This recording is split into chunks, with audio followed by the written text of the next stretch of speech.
لفظ انشاءاللہ ہے، اس کو اپنی زندگی سے باندھ لو۔ جو اللہ کے ذکر سے اعراض کر لیتا ہے، اللہ کے ذکر کو پیچھے چھوڑ دیتا ہے، اللہ تعالیٰ اس کے لیے اس کی معیشت کو تنگ کر کے رکھ دیتا ہے۔ اور ایک پتا بھی جو کسی درخت سے گرتا ہے، ایک پتا، کتنے درخت ہیں دنیا میں، ایک پتا بھی جو گرتا ہے وہ جانتا ہے کہ وہ کب گرے گا اور کہاں پہ گرے گا، کہ یہ ہم نے نازل کیا، ہم ہی اس کی حفاظت کرنے والے ہیں۔ اس میں نہیں کوئی رد و بدل کر سکتا، اس میں کوئی تبدیلی نہیں کر سکتا۔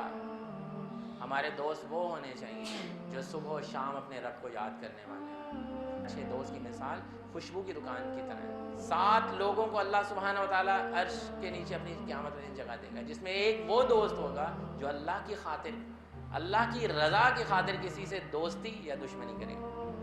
کیا آپ لوگوں نے ایسے شخص کو دیکھا ہے جس نے اپنی خواہش کو اپنا معبود بنا لیا؟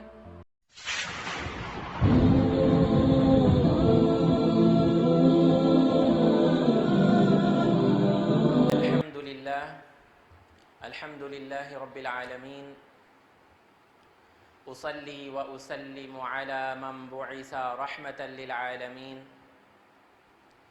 ومن تبعهم بإحسان إلى يوم الدين، اما بعد،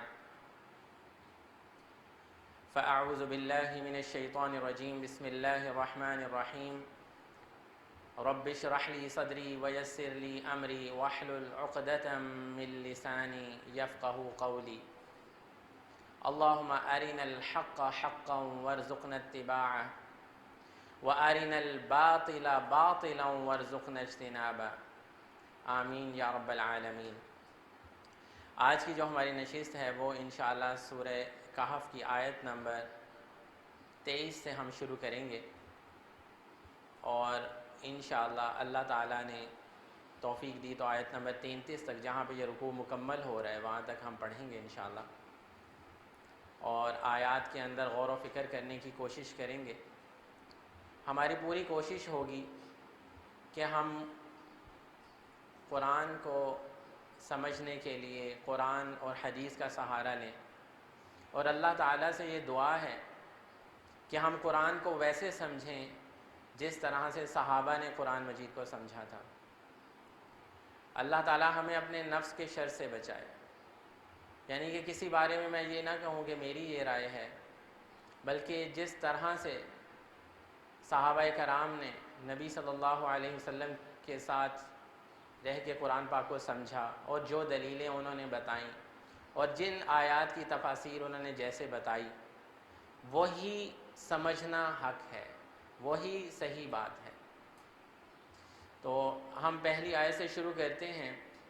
جیسا کہ جہانگیر بھائی نے آپ کے سامنے اناؤنسمنٹ کی کہ آپ پوری کوشش کیا کریں کہ اپنے ساتھ قرآن پاک کا نسخہ لائیں، اپنے ساتھ ڈائری لے کے آئیں، پین لے کے آئیں، تاکہ آپ ضروری جو الفاظ ہیں ان کے معنی بھی لکھیں، اور کوئی بات آپ کو اچھی لگتی ہے وہ بھی آپ نوٹ کریں، کیونکہ جب انسان کوئی چیز سمجھتا ہے اور اس کو لکھ لیتا ہے تو وہ اس کی میموری کا ایک حصہ بن جاتی ہے، اور پھر اس کے بعد اگر وہ اس کو آگے شیئر کرتا ہے کچھ 2 3 4 5 لوگوں سے، تو یہ اللہ سبحانہ وتعالیٰ نے ہمارے دماغ کا سسٹم ایسا بنایا ہے کہ جب ہم کسی کو کوئی بات سمجھاتے ہیں، یہ بات میرے جو بچے یونیورسٹیز میں کالجز میں پڑھ رہے ہیں وہ زیادہ بہتر سمجھتے ہوں گے، کوئی سوال جب وہ اپنے کسی دوست کو سمجھاتے ہیں تو ان کے دوست کو تو سمجھ آتا ہی ہے، لیکن ان کو بہت اچھے طریقے سے وہ سمجھ میں آ جاتا ہے۔ جب وہ ایگزام میں وہ سوال آتا ہے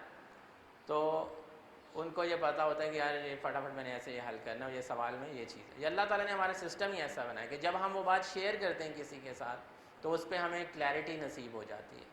تو اس چیز کی پوری آپ کوشش کریں کہ جو چیز آپ سیکھیں آپ اس کو دوسروں کے ساتھ ضرور شیئر کریں، اپنے گھر جا کے، اپنے فیملی ممبرز کے ساتھ، اپنے دوستوں کے ساتھ، کیونکہ ہر شخص کو اللہ سبحانہ وتعالیٰ نے کچھ ایسے لوگ دیے ہوتے ہیں جو اس کے انفلوئنس کے اندر ہوتے ہیں۔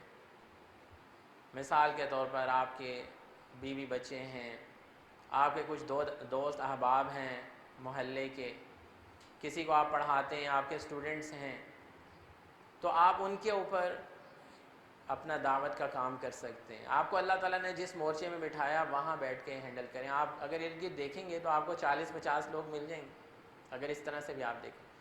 ان میں سے کم از کم 4-5 لوگوں کے ساتھ بھی آپ شیئرنگ کریں تو اللہ سبحانہ و تعالیٰ اس میں بہت برکت ڈالیں گے. اعوذ باللہ من الشیطان الرجیم. بسم اللہ الرحمن الرحیم.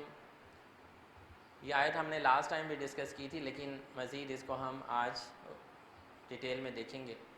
وَلَا تَقُولَنَّ لِشَيْءٍ. اور کسی بھی کام کے بارے میں یہ نہ کہیں، اور آپ کسی بھی کام کے بارے میں یہ نہ کہیں انی فاعل ذلک غدا، کہ میں یہ کام کل ضرور کر لوں گا. الا ان یشاء اللہ، مگر یہ کہ جیسے اللہ چاہے. تو یہاں پر نبی صلی اللہ علیہ وسلم کو بھی بتایا گیا اور یہ عمومی پیغام دیا گیا کہ یہ جو لفظ انشاءاللہ ہے اس کو اپنی زندگی سے باندھ لو. ہمارے ہاں آج کل یہ لفظ جو ہے بہت نیگیٹو پرسپیکٹیو میں یوز ہوتا ہے کہ جب کسی نے کوئی کام نہیں کرنا ہوتا تو وہ اس لفظ کا سہارا لیتا ہے اور اس کو مذاق کے طور پر استعمال کرتا ہے. یہاں بھی اللہ تعالیٰ ہمیں بتا رہے ہیں کہ جب تم نے کوئی کام کرنا ہو تو تم یہ لفظ بولو. ہم نے جب کسی سے نہیں ملنا ہوتا تو ہم کہتے ہیں انشاءاللہ ضرور، انشاءاللہ کر لوں گا، انشاءاللہ ملیں گے. دل میں کہہ رہے ہوتے ہیں کہ یہ تو میں اس کو ٹالنے کے لیے کر رہا ہوں. تو یہاں پہ ہمیں ایک آداب سکھائے جا رہے ہیں اور اس چیز کا اللہ کی جو باتیں ہیں ان کا مذاق بنانا، مذاق اڑانا، ان کو مذاق کے لیے استعمال کرنا بہت بڑا گناہ ہے. تو پہلے تو ہم یہ جانیں کہ اس لفظ کو ہم نے کسی بھی کام کو ڈیلے کرنے کے لیے، کسی ڈیلے ٹیکٹک کے طور پر یوز نہیں کرنا، یا اپنی سستی کے لیے بھی استعمال نہیں کرنا. یعنی کہ جس کام کو ہمیں پتہ ہم نے کرنا ہی نہیں ہے تو اپنے کسی دوست کو یا کسی میٹنگ میں کوئی بلا رہا ہے تو اپنی سمجھ لیں گے سستی کو چھپانے کے لیے ہم کہتے ہیں انشاءاللہ کر لوں گا، تاکہ اگلے کو یقین آ جائے کہ یہ کر لے گا، لیکن ایکچولی آپ یہ چاہ رہے ہوتے ہیں کہ میں یہ کام نہیں کروں گا. تو یہ اس لفظ کا مذاق اڑانا ہے. تو یہ چیز ہم اپنے ذہن میں پہلے تو بٹھائیں گے، اس لفظ کا ہم نے مذاق نہیں اڑانا. اور پھر اس لفظ کے اگر ہم فوائد کے اوپر بات کریں تو ہمارے توکل کو اللہ سبحانہ و تعالیٰ پہ مضبوط کرنے کے لیے اتنی بہترین دوا ہے کہ جب ہم یہ کہہ دیتے ہیں کہ یہ کام میں کروں گا اللہ تعالیٰ کے حکم سے، اگر اللہ تعالیٰ چاہے گا، تو اس میں ہمارا اللہ سبحانہ و تعالیٰ کے اوپر جو بھروسہ ہے، جو کانفیڈنس ہے، وہ اور زیادہ بڑھ جاتا ہے. اللہ کے اوپر توکل ہمارا اور زیادہ بڑھ جاتا ہے، کیونکہ انسان جو ہے وہ پلاننگ کر سکتا ہے، انسان کوشش کر سکتا ہے، لیکن وہ یہ کہے کہ یہ کام میں نے 50 دفعہ کر لیا، 100 دفعہ کر لیا، تو جب 101 دفعہ کروں گا تب بھی میں کر لوں گا، نہیں، اس چیز کی گارنٹی وہ نہیں دے سکتا. اس چیز کی گارنٹی نہیں ہو سکتی کہ 1000 دفعہ بھی اگر کسی نے کوئی کام کر لیا تو وہ یہ کہے گا کہ جو 1001ویں دفعہ ہے یہ بھی میں کر لوں گا. نہیں، وہ 1000 کے بعد بھی جب ایک دفعہ کرے گا تو وہ جب انشاءاللہ اس کے ذہن میں ہوگا کہ اگر اللہ چاہے گا تو یہ کام ہوگا، پھر وہ کام ہوگا. یہ جو لفظ ہے یہ اللہ کے اوپر ہمارا اور زیادہ بھروسہ، توکل اور زیادہ اسٹرانگ کر دیتا ہے. تو اس لفظ کو مذاق کے طور پر استعمال کرنا اور یہ سمجھنا کہ یہ ویسا ہم ایسے ہی مذاق میں بول دیتے ہیں، ایسا نہیں ہے. 3 لفظوں سے مل کے بنا ان شاء اور اللہ. اگر اللہ تعالیٰ نے چاہا تو میں یہ کام کروں گا، اگر اللہ تعالیٰ نے چاہا تو میرا اس یونیورسٹی کے اندر ایڈمیشن ہوگا، اگر اللہ سبحانہ و تعالیٰ نے چاہا تو میں جاب کر سکوں گا. تو یہ چیز جب ہم اپنے آپ کو بار بار ریمائنڈ کرواتے ہیں تو ہم ایک صحیح ڈائریکشن پہ رہتے ہیں. جو ہدایت کا اللہ کا راستہ ہے اس کو ڈھونڈنے میں ہمیں آسانی ہو جاتی ہے. جیسا کہ آگے جا کے وہ باغ والے کا ذکر آئے گا، اور وہاں پر بھی ایک شخص نے بڑی خوبصورت اپنا باغ بنا لیا اور پھر اس کے اندر سیکیورٹی سسٹمز بنا لیا، اس میں لوگ رکھ لیے، لڑکے رکھ لیے کام کرنے والے، اور وہ یہ کہنا لن تبید ہذہ ابدا، اب اس کو کون گرا سکتا ہے، یہ کہاں خراب ہو سکتا ہے، یہ تو بڑی زبردست میں نے ایک سسٹم بنایا، ادھر سے پانی آتا ہے، ادھر سے فصلوں کو پانی ملتا ہے، فصلیں بڑی ہوتی ہیں، جانور ادھر سے کھا رہے ہیں، یہ ہو رہا ہے وہ ہو رہا ہے، بڑا زبردست میں نے سسٹم بنایا. لیکن جب اللہ سے انسان اپنا بھروسہ اور توکل ہٹا لیتا ہے تو پھر اللہ تعالیٰ جو کرتا ہے وہ ہم انشاءاللہ آنے والے پروگرام میں اس کی بات کریں گے. لیکن یہ صورت ہمیں یہی تو بتا رہی ہے کہ اللہ پر بھروسہ کر کے ہم نے یہ کام کرنا ہے. تو نبی صلی اللہ علیہ وسلم کو بھی سکھایا جا رہا ہے اور عمومی طور پر ہماری تربیت کی جا رہی ہے کہ الا ان یشاء اللہ، جب بھی تم کل کی کوئی بات کرو یا کچھ دیر بعد کی کوئی بات کرو تو ساتھ یہ کہہ دیا کرو کہ اگر اللہ نے چاہا تو یہ کام ہوگا. تو آیت نمبر 24 کے اندر، کیونکہ آیت نمبر 23 جو ہے وہ 24 کے ساتھ لنک ہوتی ہے، وَاذْكُرْ رَبَّكَ إِذَا نَسِيتَ، وَاذْكُرْ، اور یاد کر لیا کرو اپنے رب کو، اذا نسیت، جب آپ بھول جائیں، اور اپنے رب کو یاد کر لیا کریں جب آپ بھول جائیں. یعنی کہ اگر آپ یہ کہنا بھول جائیں انشاءاللہ، یا کہیں ذہن میں یہ گمان کسی بھائی کے پیدا ہو جائے یہ تو جو کچھ میں کہہ رہا ہوں یہ جو میرے کاروبار میں ترقیاں ہیں نا، یہ تو میں نے فلاں اسٹریٹجی اپنائی تھی، ہم نے جو اسٹریٹجک پلاننگ کی تھی یہ اس کا نتیجہ ہے، یہ جو میری محنت ہے نا 40 سال کی یہ اس کا نتیجہ ہے، یہ جو میرے پاس بہت ذرا پیسہ تھا نا یہ میں نے وہ انویسٹ کیا ہے، یہ اس کی وجہ سے ریٹرن آیا. جب انسان کا بھروسہ کسی بھی اور چیز پہ ہونے لگے، جب تم بھول جاؤ انشاءاللہ کہنا یا ماشاء اللہ کہنا یا قدر اللہ ماشاء اللہ کہنا کہ اللہ کی وجہ سے یہ ہو رہا ہے، وَاذْكُرْ رَبَّكَ إِذَا نَسِيتَ، یہ مطلب ہے اس بات کا کہ جب تم اللہ کا ذکر بھول جاؤ کرنا، اللہ کا ذکر بھول جانا یہ بھی اللہ سبحانہ و تعالی کی ناراضگی کا سبب ہوتا ہے کبھی کبھی. اور جو اللہ کا ذکر کرنا بھول جاتا ہے، یہ جو نسیان ہوتا ہے، یہ جو بھول جانا ہوتا ہے، اسکالرز یہ کہتے ہیں کہ یہ شیطان کی طرف سے ہوتا ہے. یعنی کہ انسان جب کوئی اچھا کام بھول جاتا ہے تو وہ شیطان کی طرف سے ہوتا ہے، اس کو جو نسیان آتا ہے. تو اس چیز کو اپنے ذہن کے اندر انسان رکھے، جیسا کہ اللہ سبحانہ و تعالیٰ سورہ طٰہٰ کے اندر ایسے فرماتے ہیں، وَمَنْ أَعْرَضَ عَنْ ذِكْرِي فَإِنَّ لَهُ مَعِيشَةً ضَنْكًا. جو اللہ کے ذکر سے اعراض کر لیتا ہے، اللہ کے ذکر کو پیچھے چھوڑ دیتا ہے، اللہ تعالیٰ اس کے لیے اس کی معیشت کو تنگ کر کے رکھ دیتا ہے. اللہ کے ذکر کو چھوڑنے کی بڑی منحوست ہے کہ اللہ کو چھوڑ کر تم کون سا در پکڑو گے. انشاءاللہ اور ماشاءاللہ کہے بغیر کون سا راستہ ہوگا تمہارے پاس نکلنے کا. اللہ تعالیٰ جب کسی کو اپنے ذکر سے محروم کرتا ہے تو اس کے لیے معیشت تنگ ہو جاتی ہے. آج دیکھیں ہر بندے کا یہ مسئلہ ہے، میری ضرورتیں نہیں پوری ہو رہی، میری سیلری کم ہے، میرے پاس پیسے کم ہیں. اللہ کو ہم کتنا یاد کر رہے ہیں. اللہ تعالیٰ کہہ رہے ہیں یہ جو تمہاری معیشت کا تنگ ہو جانا ہے یہ اس وجہ سے ہے کہ تم نے اللہ کے ذکر کو بھلا دیا ہے. وَاذْكُرْ رَبَّكَ إِذَا نَسِيتَ. اور پھر وَقُلْ عَسَىٰ، یہ جو لفظ ہے عَسَىٰ یہ امید کا لفظ ہے، شاید. اور محمد صلی اللہ علیہ وسلم، بات تو نبی صلی اللہ علیہ وسلم سے کہی جا رہی ہے کہ ان کو کہہ دیجئے، آپ فرما دیجئے امید ہے. یعنی کہ یہ جو امید ہوتی ہے کسی بھی چیز کی طرف، یہ کیا چیز ہوتی ہے؟ یہ جو ہمارے ذہن میں بنائی ہوئی کچھ باتیں ہوتی ہیں جو ہمیں مایوسی کی طرف لے کے جاتی ہیں، ان کو پارا پارا کر دیتی ہے، ان کو توڑ کے رکھ دیتی ہے. یہ جو لفظ عسیٰ اللہ سبحانہ و تعالیٰ نے یہاں پہ استعمال کیا کہ تم جب مجھے یاد کہنا، ماشاء اللہ کہنا، اور تم نے فوراً سے کہہ دیا کہ انشاءاللہ میں یہ کام کروں گا، یہ اللہ تعالیٰ نے فرمایا نا. تو اب کیا ہوگا؟ اب امید ہے تمہارے لیے، آگے امید کھل گئی ہے تمہارے آگے کہ اب اللہ کی ذات میرے ساتھ ہو گئی ہے. او محمد صلی اللہ علیہ وسلم ان کو کہہ دیجئے کہ شاید، وَقُلْ عَسَىٰ، اور آپ فرمائیں امید ہے، أَن يَهْدِيَنِي رَبِّي لِأَقْرَبَ مِنْ هَذَا رَشَدًا. بہت ہی خوبصورت جگہ ہے قرآن پاک کی، بہت خوبصورت جگہ جو ہمارا مائنڈ سیٹ کرے یعنی کہ ہمارے ذہن کو یہ بتا رہی کہ جب تم نے کسی چیز کو حاصل کرنا ہے، کسی مقام تک پہنچنا ہے، اس مقام پر ڈائریکٹ کوئی نہیں پہنچ سکتا، سٹیپ بائی سٹیپ پہنچے گا انسان۔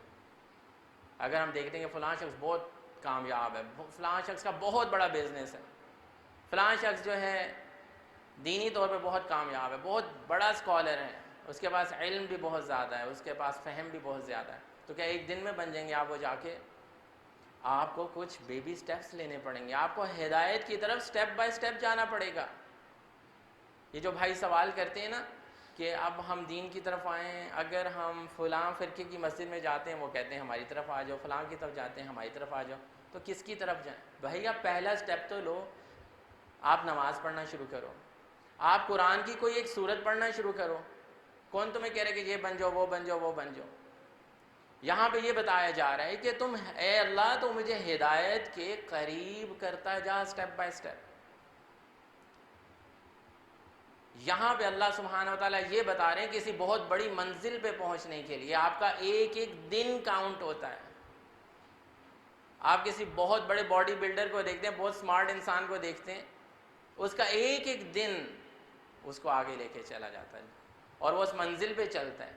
این یہدینی ربی لاقرب، مجھے ہدایت دے میرے رب، میں ذرا قریب ہوتا چلا جاؤں منہا، یہ نہیں کہ میں ڈائریکٹ ادھر پہنچ جاؤں، ایک منٹ میں وہ پہنچ۔ بہت خوبصورت دعا ہے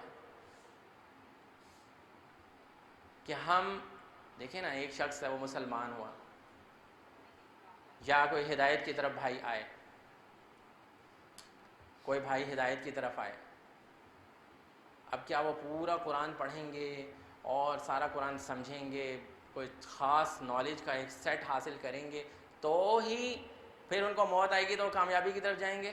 نہیں، ہو سکتا ہے وہ آج اللہ کے دین کی طرف آئے ہو، توحید کو سمجھا ہو، اب وہ آج سے ایک سٹیپ شروع کرے گا، کل 1% امپرومنٹ اس کے اندر ہوئی، اگر کل اس کی موت آ جاتی ہے تو کیا وہ ناکام ہے کہ کامیاب ہے؟ مجھے آپ یہ بتائیں۔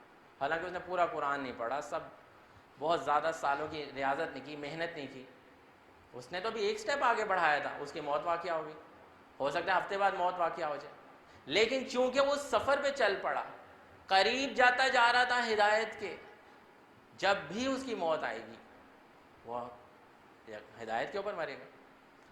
تو ہدایت کے راستے کے بارے میں بتایا جا رہا ہے کہ یہ سٹیپ بائی اللہ تعالیٰ ہدایت کے انسان کو قریب کرتا چلا جائے۔ میرے بھائی جو یونیورسٹیز میں پڑھ رہے ہیں وہ اللہ تعالیٰ سے ہدایت مانگتے ہیں۔ ہدایت کیا ہے؟ ہر چیز میں ہدایت ہے۔ کسی نے یونیورسٹی میں ایڈمیشن لینا ہے اس کو ہدایت چاہیے، گائیڈنس چاہیے کہ نہیں چاہیے؟ کسی نے بزنس شروع کرنا ہے اس کو ہدایت چاہیے، کسی نے دین سیکھنا ہے اس کو ہدایت چاہیے، کسی نے نماز پڑھنی ہے اس کو ہدایت چاہیے، کسی نے بچوں کی تربیت کرنی ہے اس کو ہدایت۔ تو ہدایت تو ایک بہت بڑا کانسیپٹ ہے، ایک دن میں سارے کا سارا کسی کو نہیں مل جائے گا، لیکن جب وہ اس کے قریب ہوتا چلا جائے گا تو اللہ سبحانہ و تعالیٰ اس کو کامیابی کی طرف وہ چل پڑا ہے، وہ کامیاب ہے جو کامیابی کی طرف چل پڑا ہے۔ بے شک اس نے 1% امپرومنٹ کی ہے، لیکن وہ اپنی امپرومنٹ کرتا چلا جائے گا تو ایک دن وہ 90% اور 100% پہ پہنچ جائے گا۔ این یہدینی ربی، کہ میرا رب مجھے اس سے قریب تر ہدایت عطا فرمائے گا۔ دوبارہ سے میں یہ آیت پڑھتا ہوں، آپ سنیے گا۔ الا ان یشاء اللہ، مگر یہ کہے کہ جیسا اللہ نے چاہا۔ واذکر ربک اذا نسیت، اور اپنے رب کو یاد کیا کرو، یاد کر لیا کریں، اذا نسیت جب آپ بھول جائیں، وقل عسیٰ، اور فرمائیں امید ہے، ان یہدینی ربی لاقرب من ھذا رشدا، کہ میرا رب مجھے اس سے قریب تر ہدایت کی راہ دکھائے گا۔ اس کے بعد اگلی آیت ہے وَلَبِثُوا فِي كَهْفِهِمْ، یہ اب دوبارہ سے وہ غار والوں کا جو قصہ تھا اس کی تھوڑی سی اینڈنگ ہے۔ وَلَبِثُوا فِي كَهْفِهِمْ، اور وہ رہے غار کے اندر 300 سنین، 300 سال، وَازْدَادُوا 9، اور مزید 9 سال رہے، یعنی کہ وہ غار میں کتنے 100 سال رہے؟ 300، جیسے کچھ لوگ کہتے ہیں کہ لونر کیلنڈر کے مطابق اور پھر ہجری کیلنڈر کے مطابق اگر کیلکولیشن کریں تو 9 سال کا فرق پڑ جاتا ہے، تو تقریباً 300 سال، یا دوسرے کیلنڈر کے مطابق 309 سال وہ لوگ غار میں ہوئے رہے۔ اور پھر اللہ سبحانہ و تعالیٰ نے ان کو نیند سے جگایا اور وہ آئے اور وہ سارا پروسیجر جیسے میں نے لاسٹ ٹائم آپ کو سمجھایا، اور پھر دوبارہ اللہ سبحانہ و تعالیٰ نے ان کو ایک ہمیشہ کی جو موت ہے وہ نصیب فرمائی۔ تو اللہ تعالیٰ نے ان لڑکوں کو جب اٹھا کے غار سے بھیجا تھا تو اس وقت کا جو فتنہ بہت بڑا پھیلا ہوا تھا کہ لوگ یہ شک کر رہے تھے کہ آخرت آئے گی کہ نہیں، یہ ہڈیاں دوبارہ سے کیسے جڑیں گی اور لوگ دوبارہ سے کیسے زندہ ہوں گے۔ اس فتنے میں پڑے ہوئے لوگوں کو ہدایت دینے کے لیے وہ لڑکے اترے، ہدایت بن کے ان کے لیے اترے، اور لوگوں نے اپنی آنکھوں سے دیکھا کہ 300 سال اللہ تعالیٰ جس کو سلا سکتا ہے، نہ ان کی گوشت گلا، نہ ان کو کوئی بھوک لگی، نہ ان کو کچھ ہوا، اور اسی طرح سے اٹھ کے آئے ہیں۔ تو اسی طرح قیامت والے دن اللہ تعالیٰ انسانوں کو اٹھانے پہ قادر ہے۔ تو اللہ تعالیٰ نے ان لڑکوں کی خاطر جنہوں نے اللہ کی خاطر قربانی دی تھی اور جا کے اس غار میں چھپے تھے، اب وہ 300 سال کے بعد ہدایت بن کے ان لوگوں کے لیے اتر رہے ہیں کہ جو اس بات پہ بحث کر رہے ہیں کہ آخرت میں دوبارہ سے یہ گلی سڑی ہڈیاں کیسے جڑیں گی۔ سبحان اللہ، اللہ تعالیٰ ایسے اپنے چنیدہ لوگوں سے کام لیتے ہیں۔ آیت کیا ہے؟ وَلَبِثُوا فِي كَهْفِهِمْ 300 سِنِينَ وَازْدَادُوا 9، اور وہ اپنے غار میں 300 سال اور مزید 9 سال رہے۔ قُلِ اللَّهُ، اگلی آیت نمبر 26 ہے، قُلِ اللَّهُ أَعْلَمُ بِمَا لَبِثُوا، آپ فرما دیجئے اللہ ہی خوب جانتا ہے کہ وہ کتنی مدت رہے۔ لَهُ غَيْبُ السَّمَاوَاتِ وَالْأَرْضِ، آسمانوں اور زمین کی پوشیدہ باتوں کا علم اسی کو ہے۔ اللہ تعالیٰ ہی جانتا ہے کہ آسمان اور زمینوں کا جو غیب ہے، ایسی باتیں جو ہماری نظروں سے اوجھل ہیں، ان کا مکمل علم اللہ تعالیٰ کو ہی ہے۔ جیسا کہ اللہ سبحانہ و تعالیٰ نے سورہ انعام میں بھی فرمایا، وَعِندَهُ مَفَاتِحُ الْغَيْبِ لَا يَعْلَمُهَا إِلَّا هُوَ، غیب کی جو کنجیاں ہیں وہ کوئی نہیں جانتا سوائے اللہ تعالیٰ کے۔ وَيَعْلَمُ مَا فِي الْبَرِّ وَالْبَحْرِ، وہ جانتا ہے کہ خشکی کے اوپر کیا ہو رہا ہے، چیونٹیاں کیا کھا رہی ہیں، جانور کیا کھا رہے ہیں، کون کیا سوچ کے، کسی کے دل میں کیا سوچ ہے، اور سمندر میں مچھلیوں کی خوراک کیا بن رہی ہے، کیا کھا رہی ہیں، کتنی سپیشیز ہیں، وہ جانتا ہے۔ وَيَعْلَمُ مَا فِي الْبَرِّ وَالْبَحْرِ وَمَا تَسْقُطُ مِنْ وَرَقَةٍ إِلَّا يَعْلَمُهَا، اور ایک پتا بھی جو کسی درخت سے گرتا ہے، ایک پتا، کتنے درخت ہیں دنیا میں، ایک پتا بھی جو گرتا ہے وہ جانتا ہے کہ وہ کب گرے گا اور کہاں پہ گرے گا۔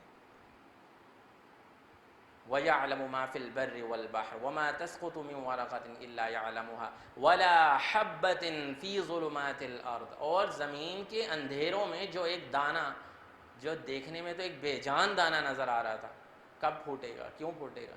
میں بچوں کے ساتھ ایکٹیویٹیز کرتا ہوں، وہ بیج لگاتے ہیں، اتنے سارے بیج لگاتے ہیں، کون سا نکلے گا کون سا نہیں نکلے گا کیا پتہ، کس کو کیا پتہ اندھیرے میں کیا ہو۔ تو یہ اللہ سبحانہ و تعالیٰ اپنی طاقت بتا رہے ہیں۔ اور ہاں، جہاں تک انبیاء کرام کا ذکر ہے، اللہ سبحانہ و تعالیٰ کہہ رہے ہیں کہ ان اتبع الا ما یوحى الی، ان کو تو ہم وحی کر کے بتاتے ہیں، اس کو فالو کرتے ہیں، یہ تو ہمارے چنیدہ بندے ہیں۔ لہو غیب السماوات والارض، آسمانوں اور زمین کی پوشیدہ باتوں کا علم اسی کو ہے۔ ابصر بہ واسمع، کیا خوبصورت دیکھنے والا اور کیا خوبصورت سننے والا، وہ ہر زبان کو سننے والا ہے۔ وہ 1 کلومیٹر 2 کلومیٹر سے نہیں، ہزاروں کلومیٹر دور سے بھی جو اس کو ندا لگائے گا اس کو بھی سننے والا ہے۔ جو مچھلی کے پیٹ میں سمندر کی گہرائیوں میں آواز لگائے گا وہ اس کو بھی سننے والا ہے۔ جو دل میں اس کو یاد کرتا ہے وہ اس کو بھی سننے والا ہے۔ یہ اس کی سماعت ہے۔ کہیں پہ بھی کوئی اس کو پکار ہے وہ اس کو سن رہا ہے، کسی زبان میں کوئی پکار ہے وہ اس کو سن رہا ہے، دیکھ رہا ہے، ہر چیز کو دیکھ رہا ہے، اس پردے کے پیچھے بھی دیکھ رہے ہیں، ان دیواروں کے پیچھے بھی دیکھ رہے ہیں۔ یہ اللہ سبحانہ و تعالیٰ کی جو ہے وہ بصارت ہے، یہ اللہ سبحانہ و تعالیٰ کی سماعت۔ کوئی انسان، کوئی اور ہستی کیسے یہ سب کچھ کلیم کر سکتی ہے کہ قیامت تک آنے والے حضرت آدم علیہ السلام آنے والے جتنے انسان ہیں میں ان سب کی باتوں کو سن سکتا ہوں، ایٹ اے ٹائم اتنے لوگوں کو سن سکتا ہوں۔ اگر یہ سارے بچے مجھ سے بات کرنے لگے، میں کر سکوں گا کسی سے بات؟ 1-2 سے مشکل سے کر پاؤں گا۔ تو کیسے کسی ہستی کو ہزاروں لوگ آواز دیں اور وہ کسی اور ملک میں بیٹھی اور وہ جواب دیں، حالانکہ اب وہ زندہ بھی نہ ہو۔ وہ ایک اللہ سبحانہ و تعالیٰ کی ذات ہے جو کروڑوں اربوں لوگ اب یہ حج پہ اللہ کو جب پکاریں گے، ان کے دلوں کی آوازیں بھی اللہ سبحانہ و تعالیٰ سننے والا ہے۔ اللہ تعالیٰ کہتے ہیں ابصر بہ واسمع، کیا خوبصورت دیکھنے والا اور کیا خوبصورت سننے والا ہے۔ ما لہم من دونہ من ولی، نہ اس کے سوا کوئی مددگار ہے۔ ما لہم من دونہ من ولی، اس کے علاوہ کوئی مددگار نہیں۔ ولا یشرک فی حکمہ احدا، اور نہ وہ اپنے حکم میں کسی کو شریک کرتا ہے۔ جب اس کا حکم کسی بارے میں آ جاتا ہے تو کوئی اس کو روک نہیں سکتا۔ اللہم لا مانع لما اعطیت، ہم ہر نماز کے بعد کہتے ہیں کہ اے اللہ کوئی منع نہیں کر سکتا اگر تو عطا کرنا چاہے، ولا معطی لما منعت، اور کوئی اگر تو عطا کرنا چاہے کوئی منع نہیں کر سکتا، تو روک دے تو کوئی دے نہیں سکتا۔ یہ اللہ سبحانہ و تعالیٰ کی ذات، یہ دعا ہم اپنے آپ کو ریمائنڈ کرواتے ہیں ہر نماز کے بعد۔ پھر بھی ہم در در پہ اپنا سر جھکاتے ہیں، پھر بھی ہم لوگوں سے اپنی امید رکھتے ہیں، یہ میری جاب میں پروموشن کروا دے گا، یہ میرا یونیورسٹی میں ایڈمیشن کروا دے گا، یہ مجھے باہر کا ملک لے جائے گا، یہ میرے کاروبار کے اندر جو ہے ترقیاں لے آئے گا۔ ولا یشرک فی حکمہ احدا، وہ اپنے حکم کے اندر کسی کو شریک نہیں کرتا۔ میں یہ آیت ایک دفعہ پھر پڑھتا ہوں، آپ اس کو سنیے، اس کی عربی۔ قل اللہ اعلم بما لبثوا له غیب السماوات والارض ابصر به واسمع ما لهم من دونه من ولی ولا یشرک فی حکمہ احدا۔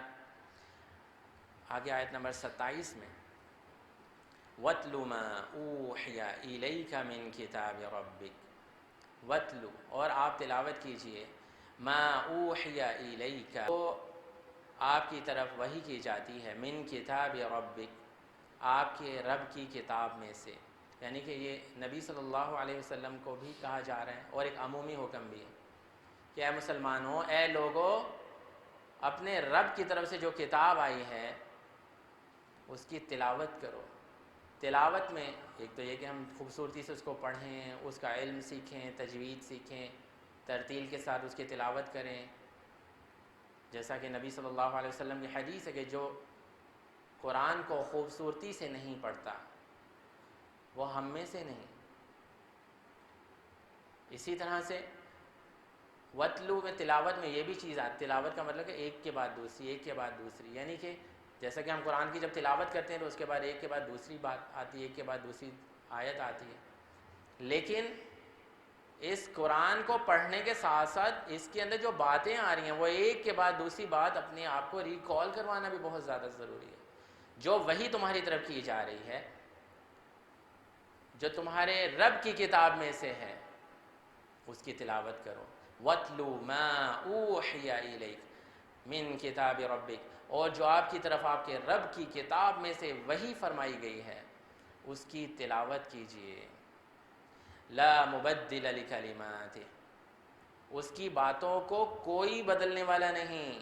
اللہ سبحانہ و تعالیٰ کی جو باتیں ہیں ان کو کوئی بدلنے والا نہیں، جیسے سورہ انعام میں بھی اللہ سبحانہ و تعالیٰ نے فرمایا وَتَمَّتْ كَلِمَةُ رَبِّكَ صِدْقًا وَعَدْلًا لَا مُبَدِّلَ لِكَلِمَاتِهِ، اور ایک اور جگہ پہ جیسے قرآن میں یہ بھی ذکر ہے کہ یہ کفار چاہتے ہیں کہ اس قرآن کو تبدیل کر دیا جائے، اللہ تعالیٰ کی باتوں کو بدل کے رکھ دیا جائے، تو یہ ایک ان کا ظن ہو سکتا ہے، گمان ہو سکتا ہے۔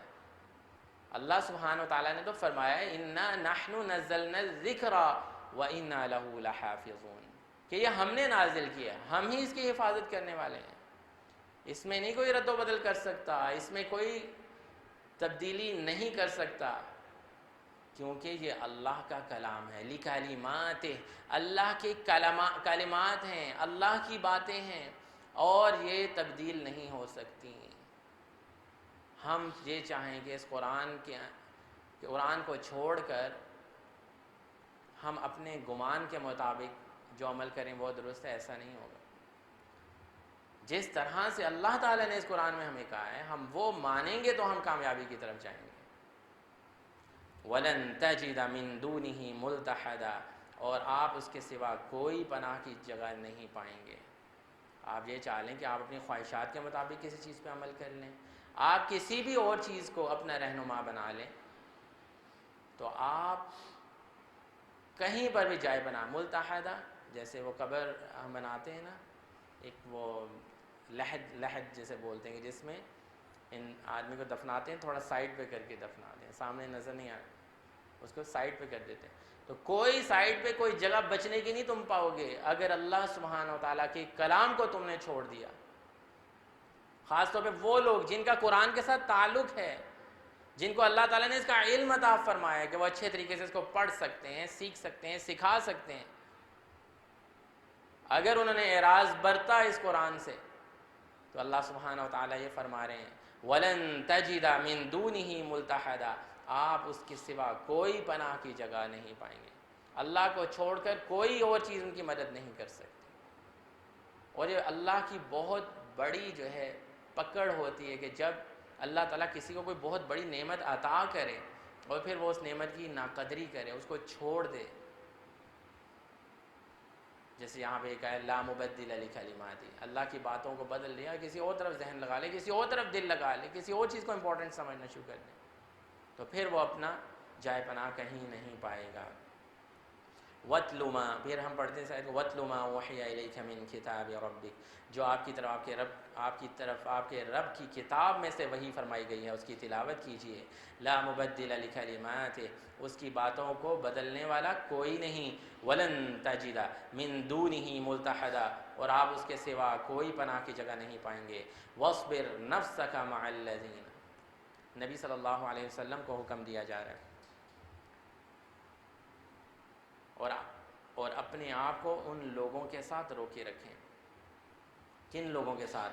یدعون ربهم بالغداة والعشی، جو اپنے رب کو صبح و شام پکارتے ہیں۔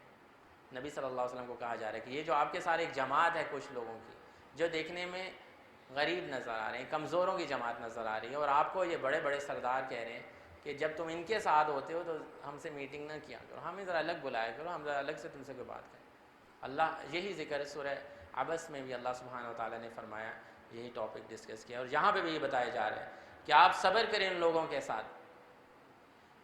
کن لوگوں کے ساتھ؟ یدعون ربهم، جو اپنے رب کو پکارتے ہیں، اس کی عبادت کرتے ہیں، اس سے دعائیں کرتے ہیں، بالغداۃ والعشی، صبح و شام کے وقت۔ غداتی سورج چڑھنے کا تقریباً وقت، اس سے پہلے کا وقت، اور عشی جی شام ہونے سے پہلے کا وقت، یعنی کہ صبح و شام اپنے رب کو یاد کرتے ہیں۔ اسکالرز نے یہ بھی کہا ہے کہ اس کا مطلب ہے ان دوستوں کی صحبت میں بیٹھنا جو صبح و شام، یہاں سے عمومی طور پر اگر ہم اس کا مطلب لیں تو یہ ہمارے دوست وہ ہونے چاہیے جو صبح و شام اپنے رب کو یاد کرنے والے ہیں۔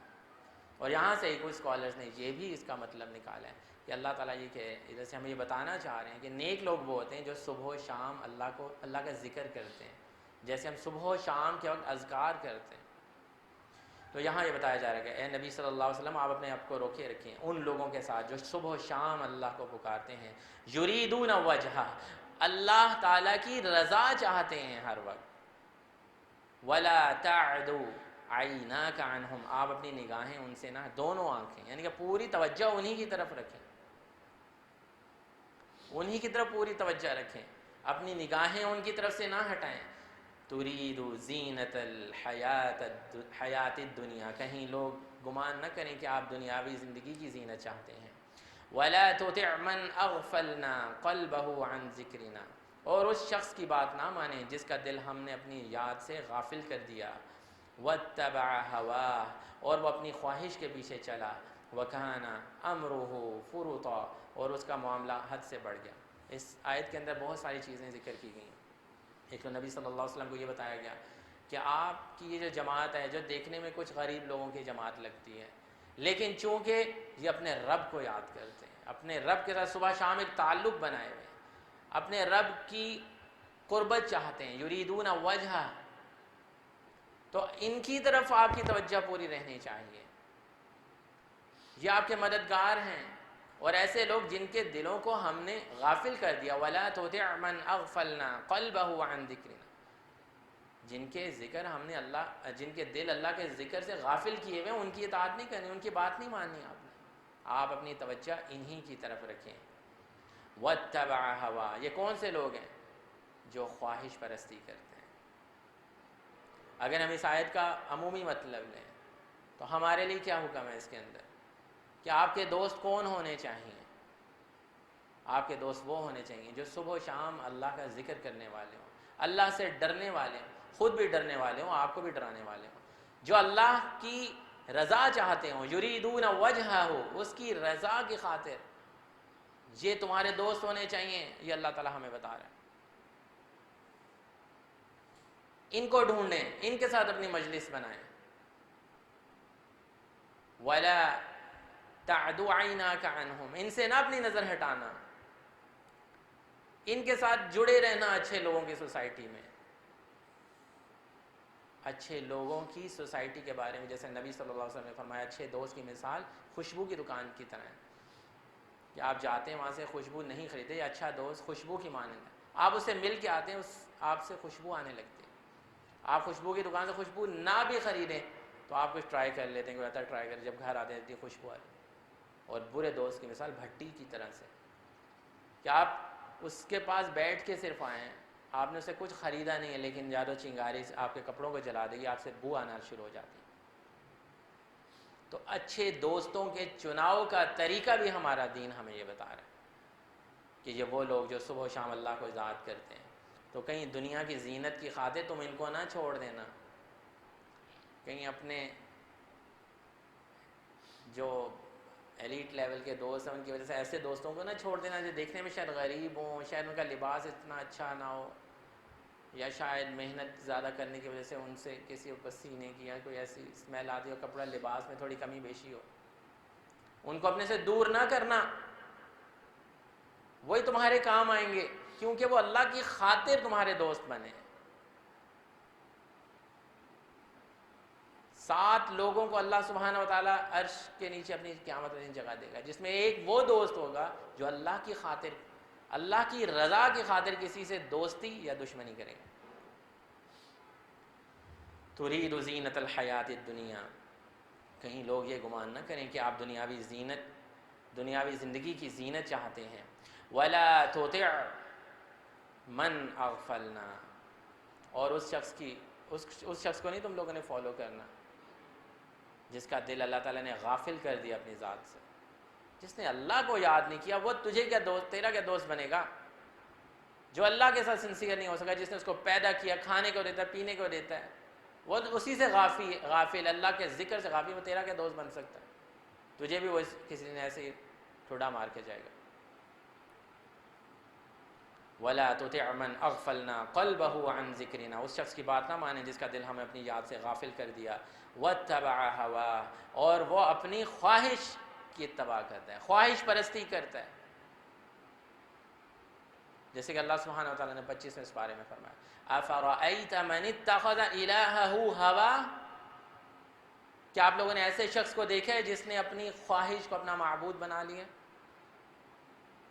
الہہ ہوا، ہوا کہتے ہیں خواہش، الہ خواہش کو اپنا معبود. جب دل کرتا ہے نماز پڑھنے چلا جاتا ہے، جس دن دل نہیں کرتا نہیں جاتا. جس دن دل کرتا ہے قرآن پڑھ لیتا ہے، جس دن دل کرتا نہیں کرتا. جس دن دل کیا ماں باپ کا کہنا مان لیا، جس دن نہیں دل کیا، یعنی کہ جو خواہش آئے گی وہ کرے گا. جس سے وہ کہے گی اس کو دوست بنائے گا، جس سے وہ کہے گی اس سے ملنے کے لیے جائے گا. وہ اپنے رب کے حکم کو پیچھے چھوڑ دیتا ہے، رب کو الہ سمجھنے کے بجائے اس کو سمجھ لیتا ہے. افرأیت، کیا تم نے دیکھا ہے؟ فرأیت من اتخذ، جس نے بنا لیا الہہ ہوا واضلہ اللہ علی علم، اللہ تعالیٰ نے اس کو گمراہ کر دیا، علم آنے کے باوجود وہ گمراہ ہے. تو یہاں پہ ان لوگوں کی بات ہو رہی ہے وَاتَّبَعَ هَوَا، اور وہ اپنی خواہش کے پیچھے چلتے ہیں، وَكَانَ أَمْرُهُ فُرُطًا، اور اس کا معاملہ حد سے بڑھ گیا ہے۔ وہ ایسا شخص جو ہے وہ یعنی کہ ایسے شخص کو آپ نے فالو نہیں کرنا کہ جو اپنی خواہش پرستی کرتا ہے یا حد سے بڑا ہوا ہے۔ فرطا کہتے ہیں جیسے ہم افراط و تفرید بھی بولتے ہیں، یا بہت بے چینی، بہت فرطن ایسے گھوڑے کو بھی کہتے ہیں جو بہت زیادہ ریس میں آگے نکل گیا ہوا ہو۔ تو فرطا کا مطلب یہ کہ جو حد سے بڑا ہو، آگے نکل گیا، ایسے شخص کو آپ نے اپنا دوست نہیں بنانا۔ میں یہ آیت پوری پڑھتا ہوں، اب سنیے۔ وَاصْبِرْ نَفْسَكَ مَعَ الَّذِينَ يَدْعُونَ رَبَّهُم بِالْغَدَاةِ وَالْعَشِيِّ يُرِيدُونَ وَجْهَهُ وَلَا تَعْدُ عَيْنَاكَ عَنْهُمْ تُرِيدُ زِينَةَ الدُّنْيَا وَلَا تُطِعْ مَنْ أَغْفَلْنَا قَلْبَهُ عَنْ ذِكْرِنَا وَاتَّبَعَ هَوَاهُ وَكَانَ أَمْرُهُ فُرُطًا۔ اگلی آیت ہے جو آیت نمبر 29 ہے، انشاءاللہ ہم وہ دیکھتے ہیں۔ وَقُلِ الْحَقُّ مِنْ رَبِّكُمْ، اور محمد صلی اللہ علیہ وسلم آپ فرما دیجئے کہ یہ حق تمہارے رب کی طرف سے آ گیا ہے۔ کیا ہے حق؟ یہ دین حق، اللہ کی بات حق، نبی صلی اللہ علیہ وسلم کی بات حق، یہ سب چیزیں حق ہیں، قرآن حق۔ وہ ایک دعا بھی ہے نا، میرے ذہن میں نہیں آ رہی کہ حق کیسے، کسی کو یاد؟ کہ اللہ حق ہے، دین حق ہے، قرآن حق ہے، یہ چیزیں حق ہیں، سچ ہیں، یہ تمہارے پاس آ گئے۔ وَقُلِ الْحَقُّ مِنْ رَبِّكُمْ، اور فرما دیجیے کہ یہ حق تمہارے رب کی طرف سے ہے۔ فَمَنْ شَاءَ فَلْيُؤْمِنْ، پس جو چاہے ایمان لے آئے، وَمَنْ شَاءَ فَلْيَكْفُرْ، جو چاہے کفر کر لے۔ إِنَّا أَعْتَدْنَا لِلظَّالِمِينَ نَارًا، بے شک ہم نے ظالموں کے لیے آگ تیار کر رکھی ہے۔ أَحَاطَ بِهِمْ سُرَادِقُهَا، جس کی دیواریں، جس کی کناتیں انہیں گھیر لیں گی۔ وَإِن يَسْتَغِيثُوا، اور اگر وہ دعا کریں گے یا فریاد کریں گے، يُغَاثُوا بِمَاءٍ كَالْمُهْلِ، تو ان کی فریاد رسی ایسے پانی سے کی جائے گی، يَشْوِي الْوُجُوهِ، جو چہروں کو بھون ڈالے گا۔ بئس الشراب، کتنا برا پانی ہے، وساءت مرتفقا، کتنی بری آرام گاہ ہے۔ وَقُلِ الْحَقُّ مِنْ رَبِّكُمْ، اور فرما دیجئے، یہاں پہ اب اللہ سبحانہ وتعالیٰ نے ایسے لوگوں کا ذکر کیا کہ جنہوں نے اللہ سبحانہ وتعالیٰ کی باتیں ماننے سے انکار کر دیا۔ دو راستے بتائیں، فَمَنْ شَاءَ فَلْيُؤْمِنْ، ایک تو وہ لوگ ہیں جو ایمان لے کے آئے، اب ان کی بات پیچھے کر کے جن کے بارے میں گفتگو کی جا رہی ہے، وَمَنْ شَاءَ فَلْيَكْفُرْ، اور جو چاہے وہ کفر کرے، یعنی کہ اللہ سبحانہ وتعالیٰ کو جھٹلا دے، اللہ کا کہنا نہ مانے۔ اِنَّا أَعْتَدْنَا، بے شک انہی لوگوں کے لیے تو ہم نے تیار کر کے رکھی ہے، لِلظَّالِمِينَ نَارًا، انہی ظالم لوگوں کے لیے تو اللہ تعالیٰ نے وہ آگ تیار کر رکھی ہے کہ وہ گھیر لے گی، اس کی کناتیں۔ احاط بہم سرادقها، یعنی کہ سرادق سے کہتے ہیں جو سمجھ لیں کیٹرنگ والے وہ لگاتے ہیں، یا دیواریں، جو بھی سرادقها، جس کی دیواریں انہیں گھیر لیں گی۔ یہاں پہ اللہ سبحانہ وتعالیٰ یہ بتا رہے ہیں کہ جب ہماری پکڑ آئے گی، راستے تو ہم نے تمہارے سامنے دو رکھ دیے، جیسے اللہ تعالیٰ کہتے ہیں اِنَّا هَدَيْنَاهُ السَّبِيلَ إِمَّا شَاكِرًا وَإِمَّا كَفُورًا، راستے دو ہیں۔ یہاں پہ بھی یہ کہا فَمَنْ شَاءَ فَلْيُؤْمِنْ وَمَنْ شَاءَ فَلْيَكْفُرْ، لیکن جو فَلْيَكْفُرْ پہ چلیں گے ان کا ٹھکانہ آگ ہے، اور وہ آگ ایسی جو ان کو گھیرے میں لے لے گی، جس کی کناتیں ان کو گھیر لیں گی، وہ کہیں نکلنے کا راستہ نہیں پائیں گے۔ وَإِن يَسْتَغِيثُوا، اور اگر وہ دعا کریں گے، جیسے ہم بارش کافی عرصہ نہ ہو تو اس کے لیے دعا کرتے ہیں، اس کا ذکر اللہ سبحانہ وتعالیٰ نے سورہ اعراف میں بھی کیا ہے۔ وَنَادَى أَصْحَابُ النَّارِ أَصْحَابَ الْجَنَّةِ أَنْ أَفِيضُوا عَلَيْنَا مِنَ الْمَاءِ، کہ جو اصحاب النار ہوں گے وہ اصحاب الجنہ سے دعا کہیں گے، ذرا ہمارے لیے دعا کرو، ذرا ہمارے اوپر تھوڑا سا پانی گرے۔ جس پانی، دیکھیں نا گرمی میں انسان آتا ہے اور وہ پانی پیے اور پانی اس کے اوپر گرے تو کتنا اس کو سکون ملتا ہے۔ تو اسی طرح سے یہاں بھی یہ ذکر وَإِن يَسْتَغِيثُوا، اگر وہ دعا کریں گے کہ اب ہم اس آگ سے باہر نکل جائیں، يُغَاثُوا بِمَاءٍ كَالْمُهْلِ، تو تو پھر اللہ تعالیٰ کہتے ہیں کہ ان کی فریاد رسی ہم ایک کھولتے ہوئے پانی سے کریں گے، جیسا کہ سورہ دخان میں بھی اس کا ذکر ہے کہ وہ ایسا پانی ہوگا کالمہل یغلی فی البطون کغلج الحمیم خذوہ فغلوہ ثم الجحیم صلوہ. یہاں پہ بھی کالمہل، مہل کہتے ہیں کہ تانبے، پگھلا ہوا تانبے کی طرح کا جو پانی ہوگا. اور اس کے آگے اللہ تعالیٰ نے فرمایا یشوی الوجوہ، وہ ان کے چہروں کو بھون ڈالے گا. دیکھیں نا، ہم کوئی کھانا کھاتے ہیں تو اس کا اثر ہمارے چہرے کے اوپر آتا ہے. ہم کوئی ڈائٹ اچھی لیتے ہیں تو ہمارا چہرہ بھی اچھا ہونے لگ جاتا ہے. ایک تو اس کا یہ مطلب ہے کہ چونکہ وہ گرم کھولتا ہوا پانی ان کا جائے گا تو ان کے چہرے بھی اسی طرح سے ہو جائیں گے. دوسرا ذکر یہ کہ وہ جب پانی پینے لگیں گے تو وہ دور سے اس کی بھاپ اتنی ہوگی کہ ان کے چہرے بھون ڈال دیے جائیں گے. اللہ سبحانہ وتعالیٰ جو اتنے رحیم ہیں وہ کیوں یہ باتیں کر رہے ہیں؟ کیونکہ جو کفر کرے گا اتنی نعمتیں حاصل کرنے کے بعد، اللہ کا کہنا نہیں مانے گا، ہدایت آ جانے کے بعد، وَقُلِ الْحَقُّ مِن رَبِّكُمْ، حق آ گیا تمہارے رب سے، رب کی طرف سے، تو پھر اللہ سبحانہ وتعالیٰ کو یہ بات اتنی ہی بری بھی لگتی ہے. اتنی ناراضگی اللہ سبحانہ وتعالیٰ کی. بئس الشراب، کتنا ہی برا پانی ہے. وساءت مرتفقہ، کتنی ہی بری آرام گاہ ہے. مرتفقہ یعنی کہ ایک ایسی آرام کرنے کی جگہ جہاں پہ انسان کو سکون ملنا چاہیے. جیسے رفیق ہوتا ہے، دوست ہوتا ہے، اس کے بعد جا کے انسان کو سکون حاصل ہوتا ہے. تو اللہ تعالیٰ کہ کتنی ہی بری آرام گاہ ہے. اللہ اکبر. اس آیت کو ہم پڑھتے ہیں. وَقُلِ الْحَقُّ مِن رَبِّكُمْ فَمَن شَاءَ فَلْيُؤْمِن وَمَن شَاءَ فَلْيَكْفُرْ إِنَّا أَعْتَدْنَا لِلظَّالِمِينَ نَارًا أَحَاطَ بِهِمْ سُرَادِقُهَا وَإِن يَسْتَغِيثُوا يُغَاثُوا بِمَاءٍ كَالْمُهْلِ يَشْوِي الْوُجُوهَ بِئْسَ الشَّرَابُ وَسَاءَتْ مُرْتَفَقًا. اب دوسری طرف اللہ سبحانہ وتعالیٰ اپنی رحمت کا بھی ذکر کریں گے. بے شک یقیناً ان الذین آمنوا وعملوا الصالحات، جو ایمان لے کے آئے اور پھر اس ایمان کے ساتھ، یعنی کہ جو پیچھے حق کا ذکر تھا کہ جو اللہ کی طرف سے حق آیا تھا، اس پہ جو لوگ ایمان لے آئے اور انہوں نے اپنے عمل بھی بدل لیے، انا لا نضیع اجرا، بے شک ہم اس کا اجر ضائع نہیں کرتے. من احسن عملا، جتنے اچھا عمل کیا. پہلے عامل الصالحات اچھا عمل، اب احسن عملا اس کی نیکسٹ ڈگری بیان کی جائے. اس نے اپنا عمل، کیا مطلب احسن عملا کا مطلب؟ اسکالرز یہ کہتے ہیں اس کا مطلب یہ کہ اس کے عمل میں اخلاص ہو، وہ عمل صرف اللہ کی خاطر کرتا ہو، دکھلاوا نہ ہو اس کے اندر. یہ نہیں کہ لوگوں کے دکھانے کے لیے. آج کل ہوتا ہے کہ ہم کسی کی خاطر کوئی کام کرتے ہیں، پھر جب وہ شخص آگے سے ہمیں اس کا رسپانس نہیں دیتا، ایکنالجمنٹ نہیں آتی، ہم کہتے ہیں اس نے تو میری بات کو دیکھا نہیں، بس میں اب یہ کام نہیں کروں گا، لوگ تو میری تعریف نہیں کرتے، میں یہ کام نہیں کروں گا.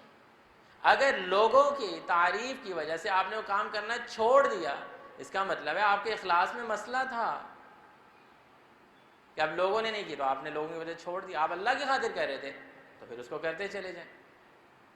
آپ 100 دفعہ کریں اور 100 دفعہ کوئی بھی نہ دیکھے، یہی تو اخلاص ہے. انسان صرف اور صرف اللہ کی خاطر کرتا، جیسا کہ سورہ دہر میں فرمایا اللہ سبحانہ انما نطعمکم لوجہ اللہ.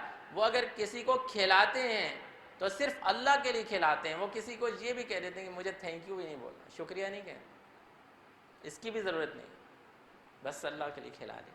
جب ایک مسلمان صدقہ کرے، اس کا ایک ہاتھ سے صدقہ کرے، دوسرے کو نہیں پتہ چلنا چاہیے.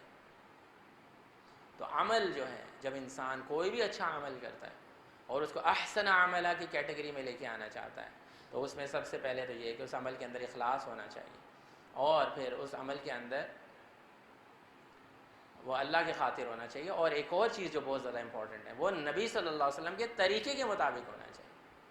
کوئی بھی ایسا اچھا عمل جو میں نے اپنی سوچ سے سوچ لیا کہ وہ نیک عمل ہے، وہ تب تک نیک نہیں ہو سکتا، وہ تب تک عمل ہمیں قیامت کے دن کوئی فائدہ نہیں پہنچائے گا جب تک کہ نبی صلی اللہ علیہ وسلم کا طریقہ اس میں شامل نہیں ہو. کوئی بھی انسان اپنی طرف سے اٹھ کے یہ نہیں کہہ سکتا یہ بڑا نیک عمل ہے تم سارے کرنا شروع ہو جاؤ۔ نیکی کا ہر عمل نبی صلی اللہ علیہ وسلم بتا کے گئے ہیں، الیوم اکملت لکم دینکم واتممت علیکم نعمتی ورضیت لکم الاسلام دین۔ آج ہم اپنا دین تم پہ مکمل کر دیا ہے۔ نبی صلی اللہ علیہ وسلم نے کیا فرمایا، حل بلغت صحابہ سے میں نے تم تک پہنچا دیا نا اپنا دین؟ کہا نعم یا رسول اللہ۔ یہی تو مشن کمپلیٹ کرنے کی خاطر ان کو راتوں کو نیند نہیں آتی تھی۔ ہم یہ کہتے ہیں جی وہ شاید کچھ باتیں بھول گئے، میں تمہیں بتاتا ہوں یہ نیک عمل بھی ہیں، یہ کرو گے اتنا زیادہ اجر ملے گا۔ وہ تو شاید 1 سال کا کہہ کے کہتے ہیں میں تمہیں 50 سال کی عبادت کا ایک عمل بتاتا ہوں، ایسا نہیں ہو سکتا۔ کوئی شخص یہ کہے گا وہ جھوٹا ہے۔ تو عمل میں اخلاص، عمل نبی صلی اللہ علیہ وسلم کے طریقے کے مطابق، اور نیت انسان کی بالکل صحیح ہوگی تو وہ احسن عملہ کی کیٹیگری کے اندر آئے گا۔ ان الذین آمنوا وعملوا الصالحات انا لا نضيع اجر من احسن عملا۔ اللہ تعالیٰ پھر ایسے اجر کو نہیں ضائع کریں گے۔ اور اس کا کیا ملے گا آگے؟ آخری آیت ہم پڑھتے ہیں، اولئک لہم جنات عدن، یہ وہ لوگ ہیں جن کے لیے ہمیشہ کے رہنے کے باغات۔ اب اللہ کی رحمت دیکھیں، تجری من تحتہم الانہار، جس کے نیچے نہریں بہہ رہی ہیں، دودھ کی نہریں بہہ رہی ہیں، شہد کی نہریں بہہ رہی ہیں، شراب کی نہریں بہہ رہی ہیں، ایسی شراب جو نشہ دے کے انسان کو سینسز سے باہر نہیں نکالے گی۔ پانی کی نہریں بہہ رہی ہیں، یحلون فیہا من اساور من ذہب، یحلون فیہا، پہنائے جائیں گے، ان کو سجایا جائے گا۔ سمجھنے سے دلہن کو یا دولہے کو سجایا جاتا ہے، ادھر اللہ تعالیٰ کہیں گے تم بڑے تھکے ماندے آئے ہو، دنیا میں بہت عمل، آؤ ہم تمہیں تیار کرتے ہیں، سجاتے ہیں، سنوارتے ہیں۔ یحلون فیہا، سجائے جائیں گے اس میں، من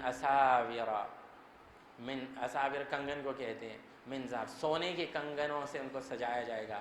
ویلبسون، اور لباس پہنائے جائیں گے، ثیابا خضرا، اور سبز لباس ان کو پہنائے جائیں گے، من سندس و استبرق، موٹے اور باریک اور موٹے ریشم کے، متکئین فیہا علی الارائک، تکیہ لگا کے بیٹھے ہوئے ہوں گے اپنے تختوں کے اوپر۔ جنہوں نے زندگی میں بڑی تکلیفیں اٹھائیں، بڑی ٹینشنیں اٹھائیں، لوگ پوچھتے ہیں کہ یار اس کی زندگی بڑی مشکل ہے۔